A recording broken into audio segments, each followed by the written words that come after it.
կախված է, երբ որ ինքը գա պետք է հանդիպանի մեղքի համար, արդարության համար եւ դատաստանի համար։ Հովանու ավետարան 16-րդ գլխում է դա գրված։ Եվ եթե մարդուն իր հին մարդու, հին կյանքի, մեղքի կյանքից չի կտրվում մարդ եւ չի պատվաստվում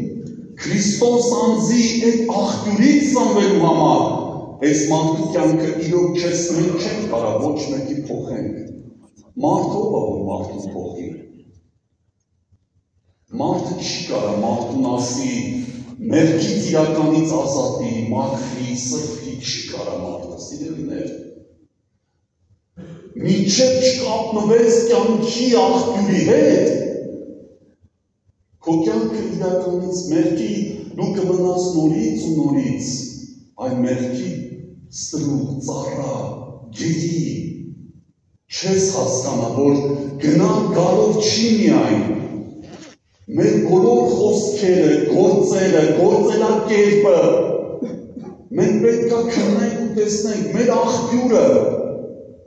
որտեղից է, ինչ աղբյուրից եմ ես սնվել եւ անում։ Մարդը հակված է շատ Աստծո համար բաներ անելուն, երբ որ Դամասկոսի ճանապարհին Սողոսը, հլվեր Պողոս առաքյալ չդարձած, ինքը այդպես գնում էր նամակներ էր վերցրել քահանայապետներից, գնում էր նորից քրիստոնյաներին ձերբակալելու, բան դնելու, հալածելու եւ հանդիպեց Տերը նրան ճանապարհում, ժողովուրդ ջան, հանդիպեց, երկու բան ասել, ով ես դու Տեր, եւ երկրորդ բանը, ինչ ես ուզում, որ ես անեմ։ Երբ իրոջ պատասխանը եղավ գնա քաղաքը մտիր քեզի կգան կասեն, կասվի քեզ։ Եկավ ժամանակ, երբ այլերը Տերը հիշեցրեցին, այն մարդը, որ ասում էր ինչ ես ուզում, որ ես անեմ, այս մարդը հանդիպավ այնպիսի մի բանի, որ տեսավ, ինչքան խղճալի մեկն է ինքը ինչ կարող է անել Աստծո համար, ինչ կարող է անել։ Ժողովուրդ ջան,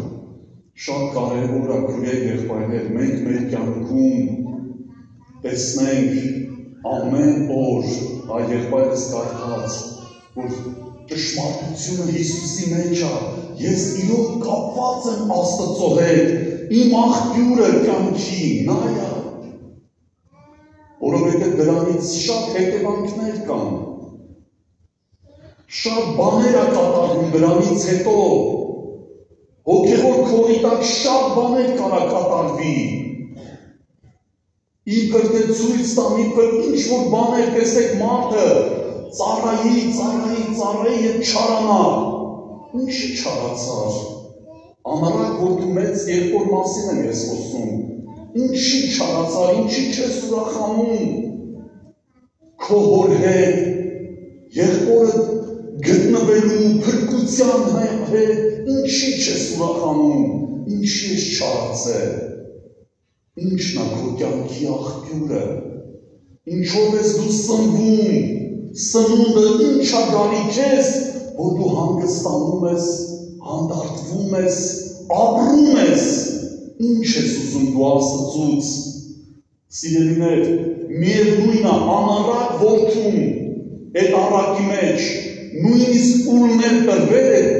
մեծ եղբորը,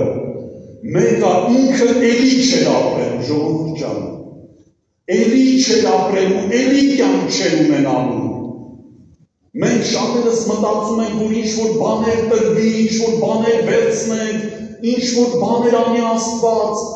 բայց եթե մեր կյանքի աղբյուրը փոխված չեղավ, էլի չեմ ապրելու, սիրելիներ, էլի կյանք չեմ ունենալու, եթե նույնիսկ իմ պրոբլեմները բոլորը լուծի Աստված, մի հատ պրոբլեմներ չունենամ, ոչ եկեղեցում, ոչ մի տեղ չունենամ, էլի չեմ ապրելու, որովհետև կյանքի հաղորդ չեմ, այդ աղբյուրը չի միակ սնունդը, իմ հավատքի միակ սնման աղբյուրը ինքը չի, էլի չեմ ապրելու սիրելիներ, էլի զգալի եմ դատարկություն, պակասություն, հիասթափություն, հուսահատություն, էլի նորից զգալի եմ, և ձերքս նորից ուղղելու եմ մի ուրիշ բան խմելու, մի ուրիշ բանի փորձարկումներ անելու։ Շատ կան օրինակներ Սուրբ գրքում, ես չեմ ուզում բոլորի մասին խոսեմ, մեր եղբայրները կշարունակեն,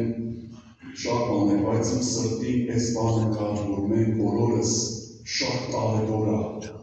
որովհետև այս բաներ ասեմ և ես կվերջացնեմ կապետենք։ Օրենքը շատ-շատերս, որ նույնիսկ նեղվում ենք օրենք բառից, օրենքի դաստիարակությունը մարդուն միակ մի տեղ է ուղարկում, ցույց է տալի մեղքը, ցույց է տալի, որ ես ինչ աղբյուրից եմ սնվում մահվան,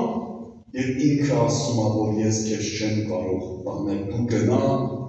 քո բժշկի, քո աղբյուրի Քրիստոսի մոտ գնա, ինքը դա մեղքը ցույց տալով, որ ինձ կտրի հին մարդու աղբյուրից և ինձ ուղարկի Քրիստոսի մոտ, Փրկչի մոտ, իրական աղբյուրին աղում, ժողովուրդ ջան, բայց շատ-շատերս կարող այս օրենքի դաստիարակությունը այդպես էլ ապրած չլինենք և չհասկանանք ինչ դաստիարակեց ինձ կտրեց իմ մեղքի աղբյուրից և ես կարողացա գնամ կյանքի աղբյուրին, ժողովուրդ ջան, թող Տերը օրհնի, Տեր օգնական լինի, աղոթք անենք։